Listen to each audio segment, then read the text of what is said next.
الله خالق كل شيء وهو على كل شيء وكيل.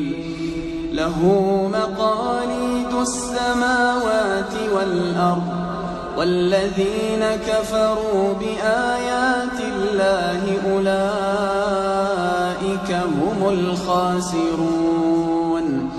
قل أفغير الله تأمروني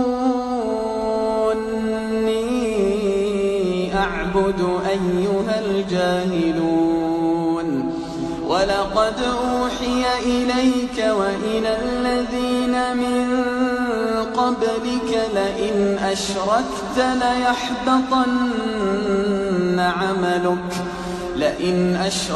ليحبطن عملك ولتكونن من الخاسرين. بل الله فاعبد وكن من الشاكرين. وما قدر الله حق